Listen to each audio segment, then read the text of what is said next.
Hey everybody, welcome back to Reaction Reviews. Today we are checking out the official trailer for the Fantastic Four First Steps. Alright, so this is, I'm not sure if this is considered part of the MCU or not. Of course, you've got the Marvel movies, you've got the Marvel Cinematic Universe, and you've got the Sony stuff that's doing the Marvel stuff. And some of it crosses over. Of course, you had the Sony did the Spider-Man movies, and then they kind of crossed over into the MCU, which was really awesome the way they did that. I was very pleased with how that turned out. But what they're doing with the Fantastic Four, from the promotional materials I've seen a couple of still shots from it. It looks like they're doing something a little bit different. Maybe set in an alternate universe. Of course, this is, one of the big things with Marvel they've been doing lately is talking about the multiverse out there. There's different universes and different superheroes. We've got the Avengers of our universe that we've been following their adventures for the past 20 years or so. And then you've got another set of Avengers from another planet in another universe. And then you got a set of Avengers from another universe, and we saw that carried out in the Loki TV series. So from the visuals that I've seen in the promotional materials, it looks like this might be set in a alternate universe or a different part of the multiverse. I really enjoyed the first couple Fantastic Four movies that came out. It's probably been 30 years ago now, 40 years ago. But then they did a reboot of it and kind of went woke with it off the bat, changed the characters around and didn't follow the character development and stuff like that. And that really rubbed me the wrong way. So I didn't like that. Now they're going back and starting over again. And I'm interested to see what they do with it. So let's check it out. I'm going to give it a grain of salt. I'm going to give it a chance. So let's go ahead and check out the trailer and see what I think afterwards. If I'm thinking thumbs up, thumbs down, or I don't know. So here we go. Wow, folks, we all know the story. Four brave astronauts head up into space and come back forever changed. This car? Our city, our planet, owe a debt to these intrepid souls. And while we can never repay them, we can certainly celebrate them. Thank you, Fantastic Four. Thank you. Thank you, Fantastic Four. Please welcome. This definitely has a nostalgic feel. There, that's the picture I've seen. Herbie, how's that sauce looking? Okay. That is fantastic. Okay, comic book looking thing. What do you mean? What do you mean, what do I mean? You're late for dinner. Yes, we are. You late? I just said that. Are you pregnant? What? You're gonna be the best mom in the world. And you are gonna be the best dad. Just kidding. You are out of your depth. We are gonna be the best uncles ever. We can do this. Nothing's going to change. Okay, looks like they're focusing on the family, which is a good thing. I was concerned about that. Are you the protectors of this world? Yes, we are. Your planet is now marked for death. Ah, strike one.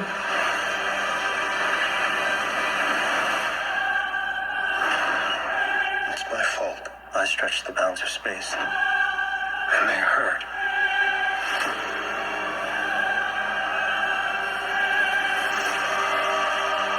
Are we safe? I don't know. There's not enough time. I really like the cinematography. It's looking nice. I'm not giving up. Ooh, that was Galactus' shadow. We will fight it together. As a family.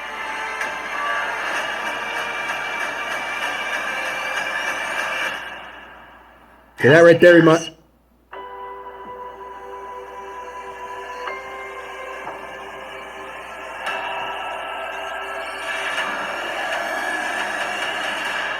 Okay, that effect was weird. We will protect you.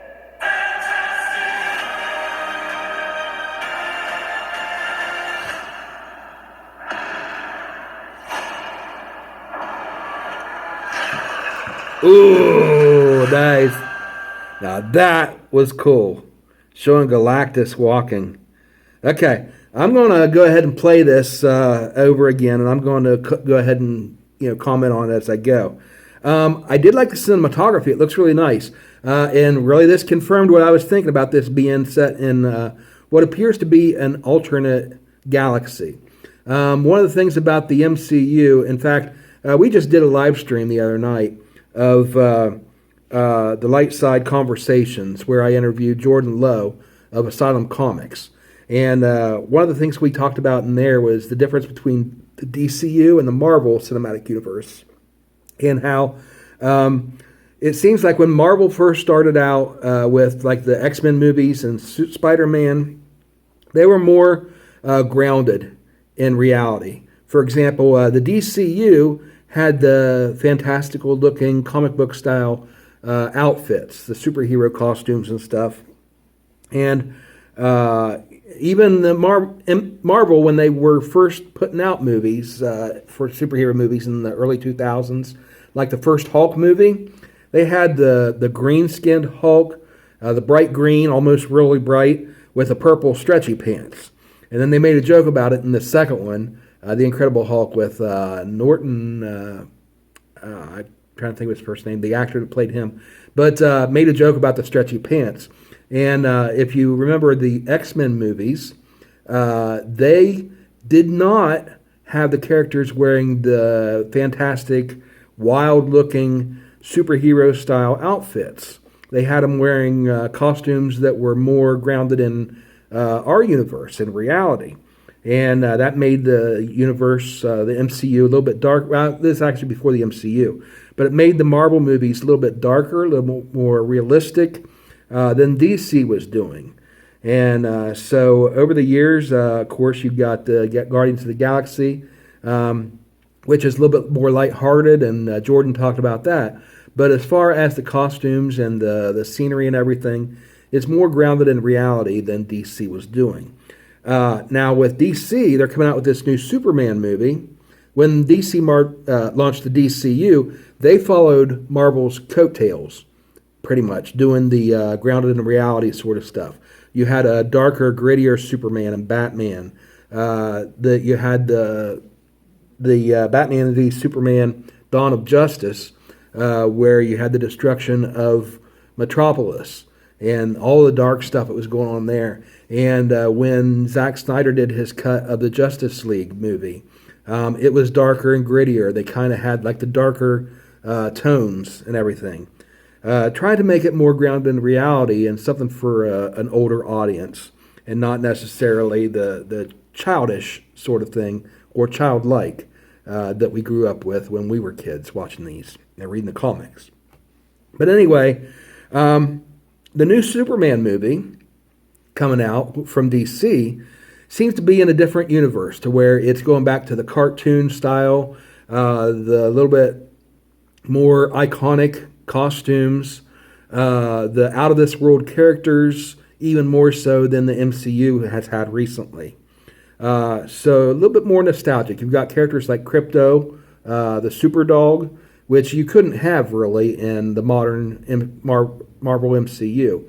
I guess you actually could, because Howard the Duck was canon in that, but still, it's something a little bit more fantastical than we're used to with the MCU, the way it's been going. And so, or the DCU for that matter. And so they're going a little bit more for the nostalgic feel of the 50s and the 60s comic books, and even into the 70s, before they got a little bit more grittier and a little bit more realistic in the 80s and 90s, and moving into the 21st century. But now it looks like Fantastic Four is doing the same thing here with this movie. I noticed the motif they've got here reminds me of, thinking along the lines of the MCU, you've got Iron Man movies where it talks about Tony's father, Howard Stark. If you go into the extended, like the TV series, like the S.H.I.E.L.D. TV series, it gives a little bit more background on this. And there's another one, Peggy Carter series, talks specifically about Howard Stark and how he basically in the 1940s and 50s, was doing all this, setting the stage for the Avengers Initiative, which would eventually come of it. And so, looking at this, it's reminded me of that footage of the Howard Stark era. You've got the, and also reminded me of the Loki series as well, set in the TVA, to where I commented when I was watching it that I loved the 70s, 60s, and 70s feel of the color scheme, the color palette they used, the pastels, the oranges, and the whites.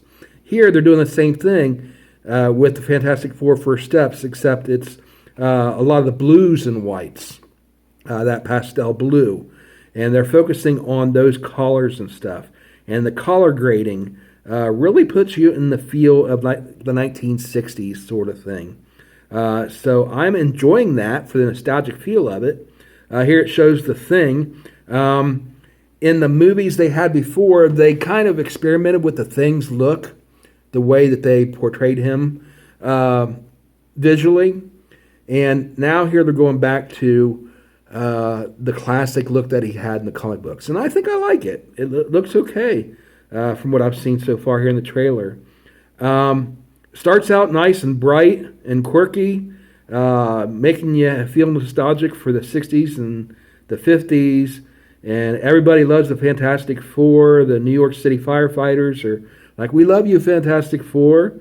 Kind of like in the early days of the Avengers after New York, and how the people responded to them.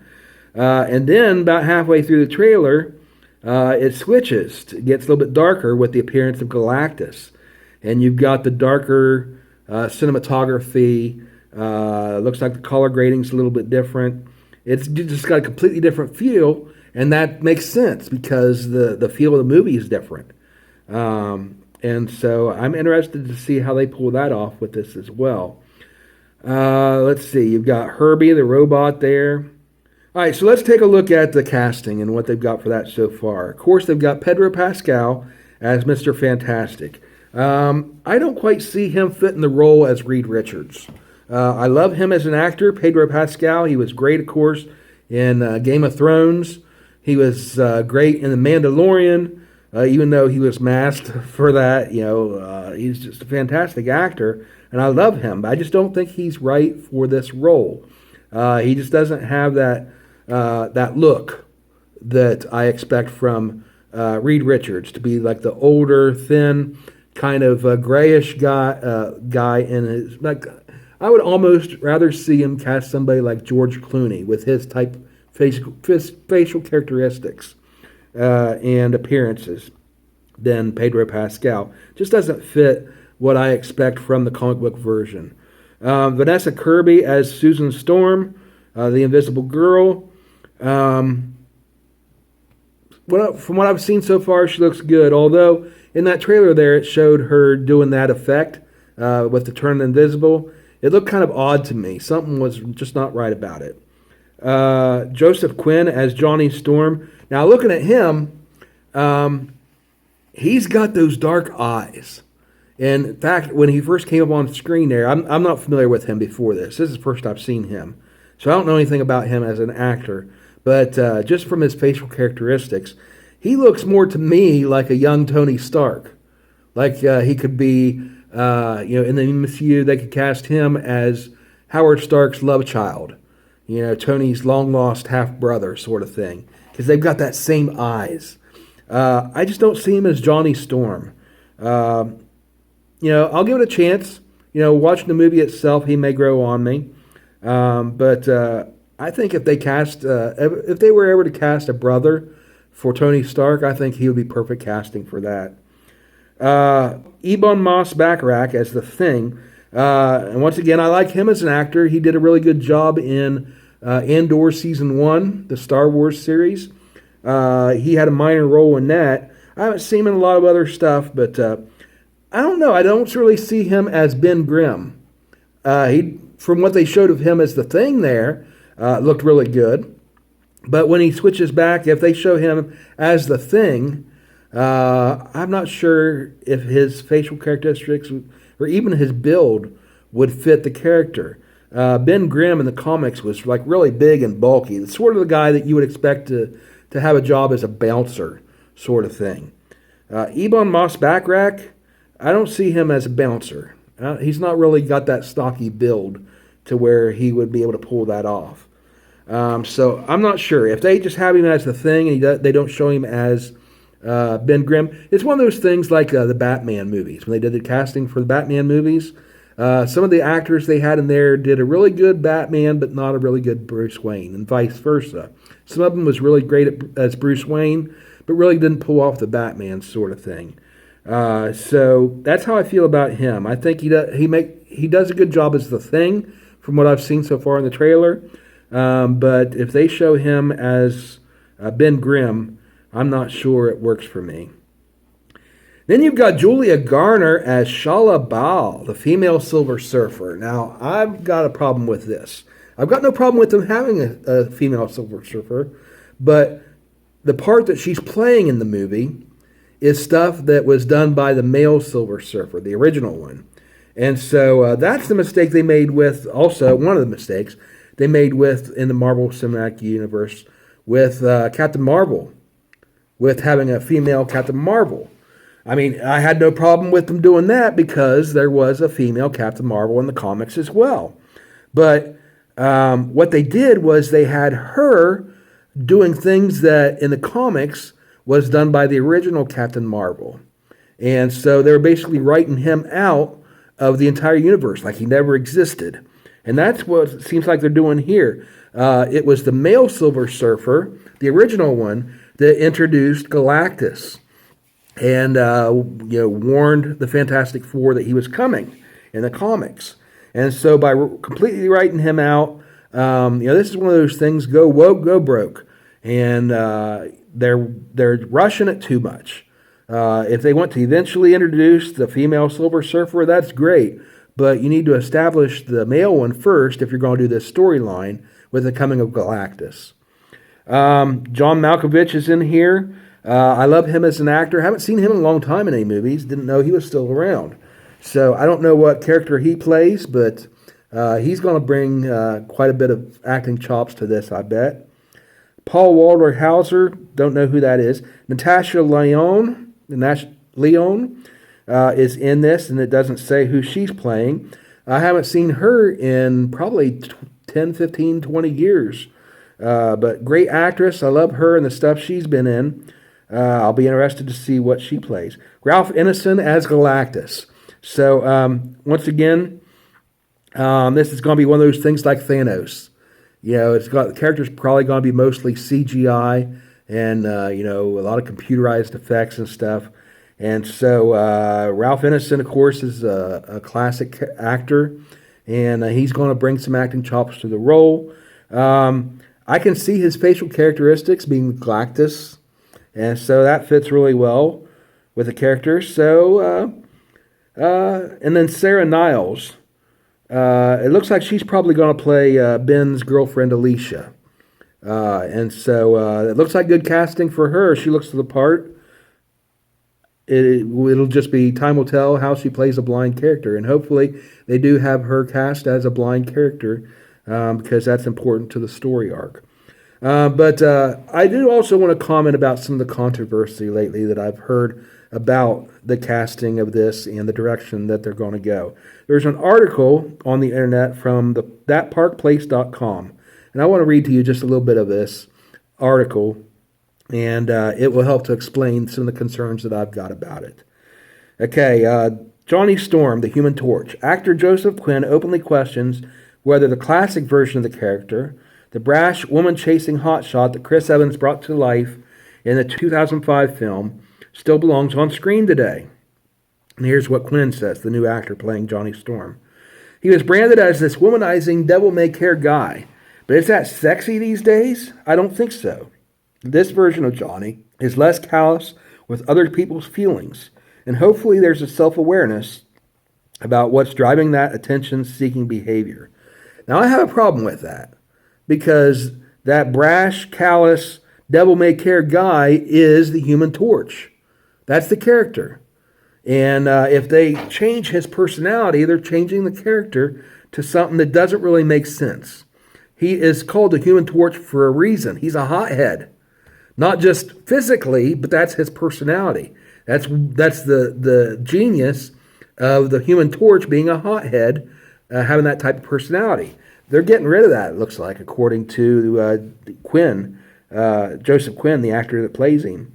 And so I understand they're wanting to go woke with it. They don't want these characters to be so callous and not caring about other people. They want to set a good example.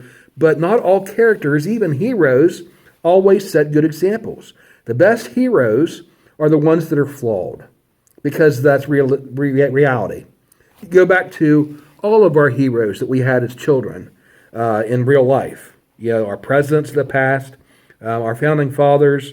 Me being a Christian, I look to people in the Bible, our heroes, like Moses, Abraham, etc. These people were all flawed. The Apostle Paul in the New Testament wrote a huge part of the New Testament, became one of the greatest evangelists of all time. He started out as a terrorist, killing Christians. And so, obviously, your heroes are flawed people, which is exactly what Johnny Storm is as a character. And so, portraying him in this way is the equivalent of having Tony Stark not be the hothead, kind of playboy type of self-absorbed millionaire genius kind of selfish person. That is what makes him a flawed character, and it's what made him so beloved.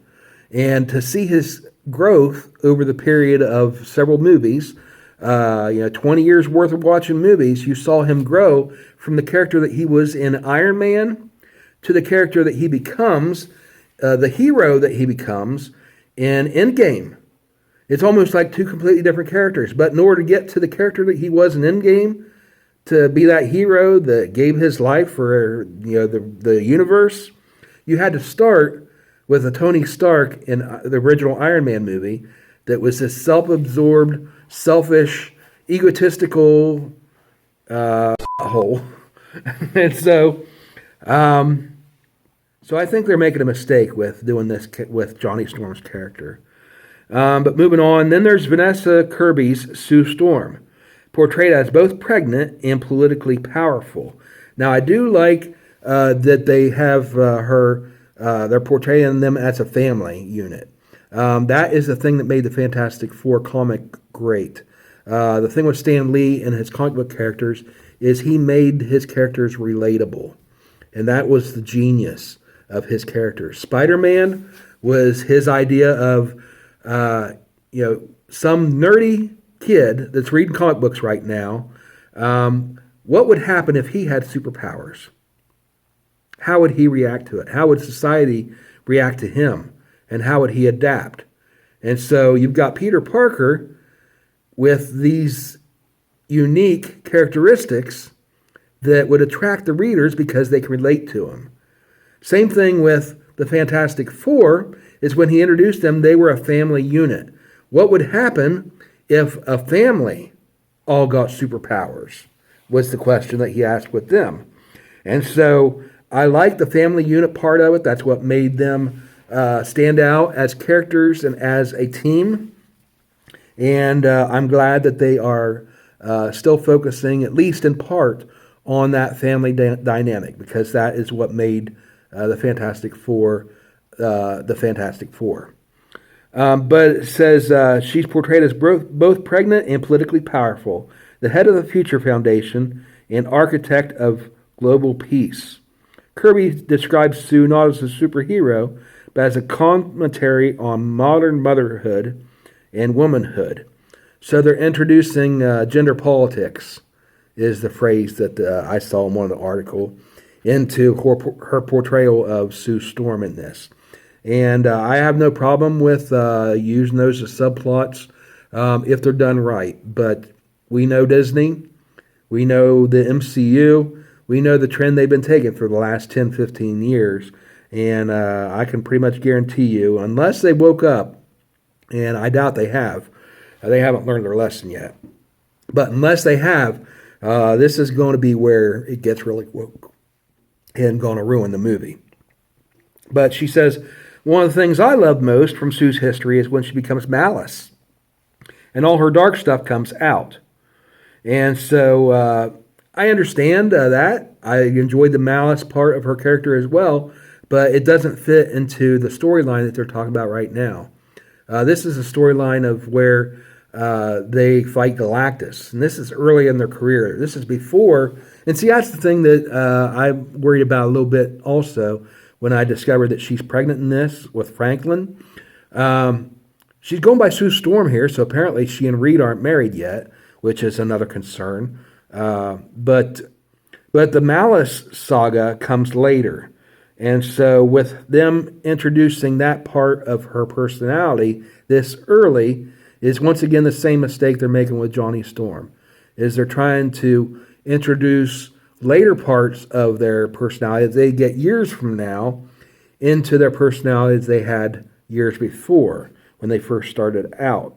So it says, this proves that while she, Kirby, might share a name with the Fantastic Four co-creator Jack Kirby, she doesn't have a healthy respect for his work. It sure certainly seems like it.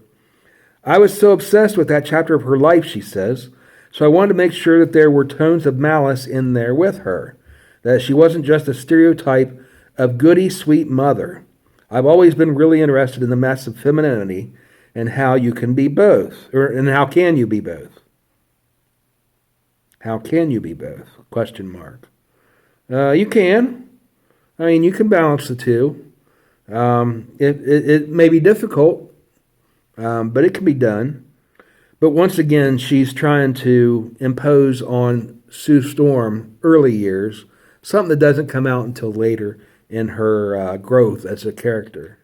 And so, yeah, I guess I agree with the comment from the author of the article saying that she apparently doesn't have a healthy respect for Jack Kirby's work. Reed Richards, played by Pedro Pascal, is reimagined not only as the MCU's smartest man, but as a utopian visionary building a new society along Sue. Now, I have a problem with this. It says here, the director, Shackman, describes them as a couple constructing a better world. Quote, if he is the most scientifically intelligent person, then she is the most emotionally intelligent person on the planet. Between the two of them, they're building an idealistic society. Okay, my problem with that is that's not Reed Richards. That's not his character. That's more like Doctor Doom's character. They're mixing up their... It's like they've never read the Fantastic Four. And that's a problem with Star Wars. When Disney took over it, they hired all these writers that either weren't fans of Star Wars or they'd never seen Star Wars, or they saw it and didn't like it and wanted to change it. Same thing with Disney with their remakes of the classic cartoons.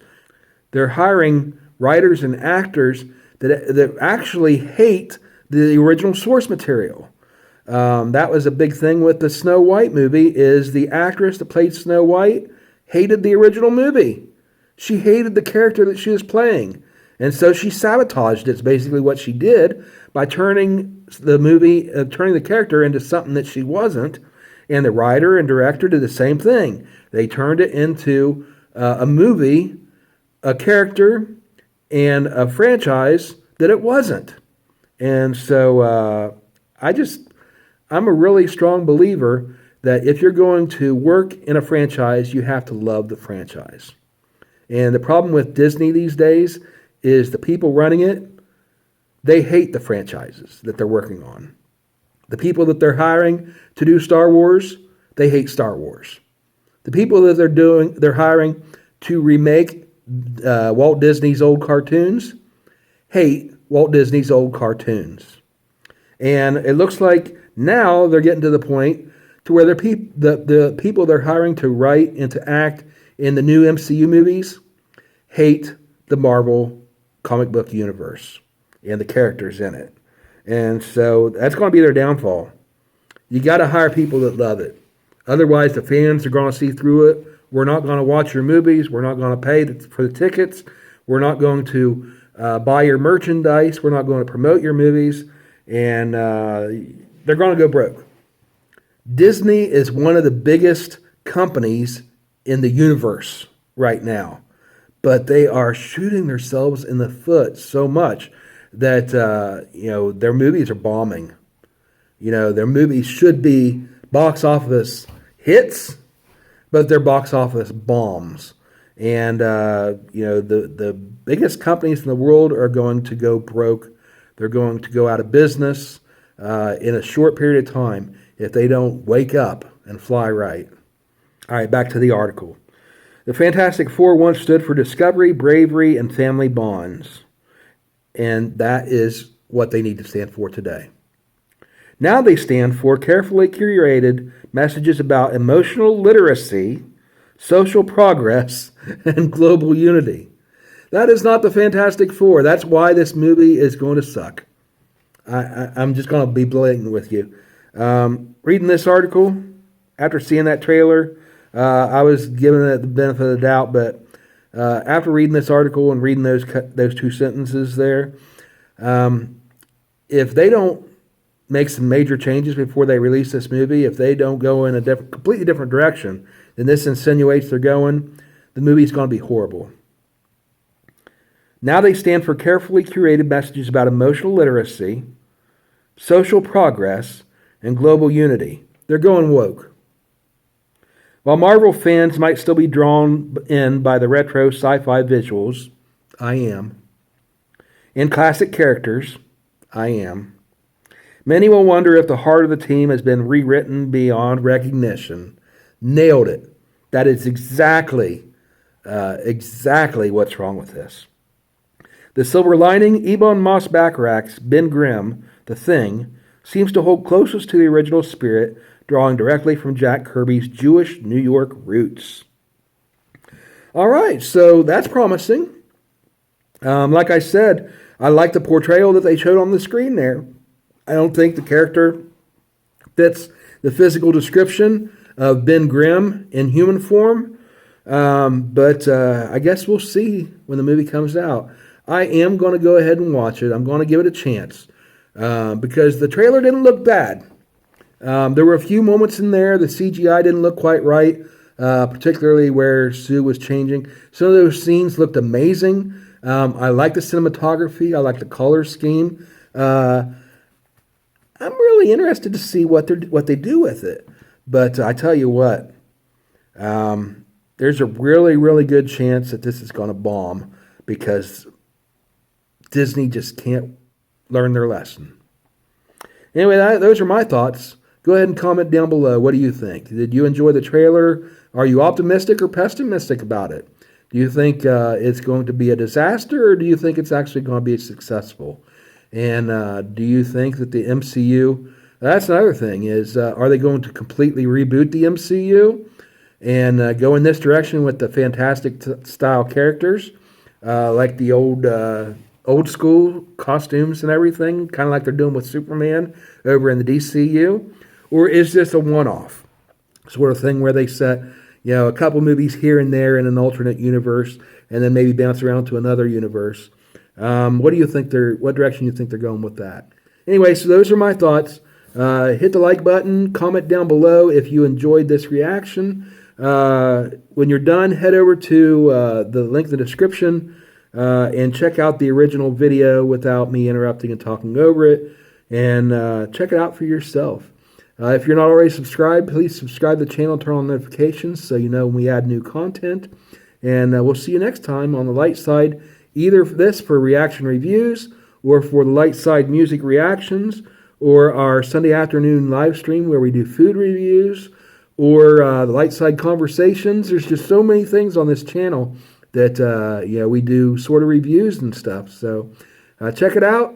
Hope you enjoy it. We'll see you next time. Have a great day. Bye, everybody.